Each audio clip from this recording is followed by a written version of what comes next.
Bien que le XXe siècle soit celui des mouvements de foule, les grands rassemblements de mai sur le Forum d'Alger resteront une des surprises de l'histoire.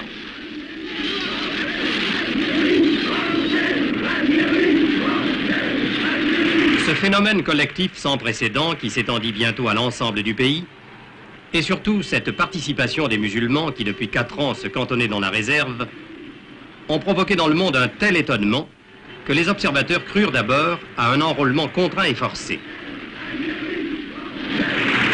Mais devant cette levée en masse, les plus sceptiques durent se rendre à l'évidence.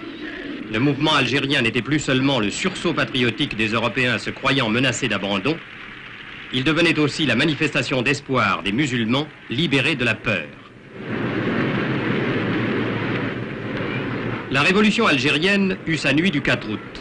Les Européens firent abandon de leurs privilèges et, dans cette fête de la fédération permanente, les mots égalité, fraternité, justice revenaient sans cesse. Pour la première fois, un choc psychologique mettait si étroitement en contact européens et musulmans que la fusion apparaissait possible.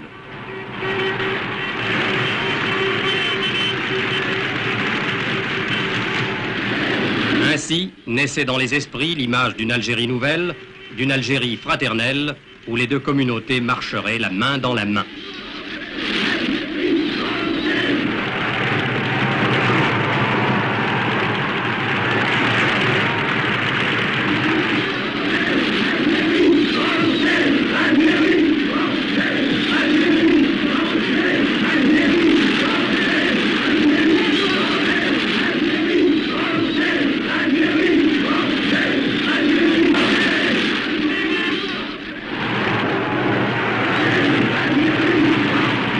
Les femmes ne furent pas les dernières à se mêler à ce courant irrésistible. Prisonnières de leurs traditions ancestrales, elles virent dans ce mouvement placé sous le signe de l'égalité l'occasion de hâter l'heure de leur émancipation. Pour elles, comme pour leurs sœurs du Maroc ou de Tunisie, le symbole de leur asservissement aux coutumes du passé est le morceau de tissu qui recouvre leur visage. Pendant ces heures de fièvre et d'exaltation, on vit dans toute l'Algérie bien des visages se dévoiler.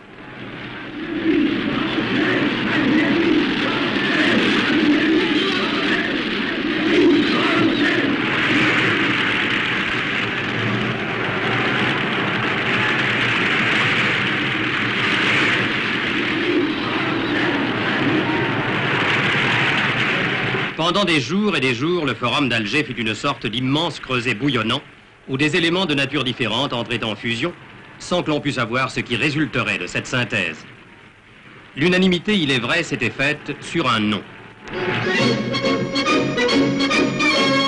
Pour les Européens, Charles de Gaulle est l'homme du 18 juin, le soldat qui a refusé de baisser le front devant l'adversité. Pour les musulmans, c'est le général victorieux, qui symbolise la force de la France et aussi son libéralisme, car ils n'ont pas oublié les promesses de Brazzaville. C'est le héros digne de prendre place dans les mythes poético-révolutionnaires de la légende arabe. Pour tous, c'était l'homme capable d'unir les deux communautés dans la paix aussi étroitement que l'avaient été dans la guerre les compagnons d'armes européens et musulmans.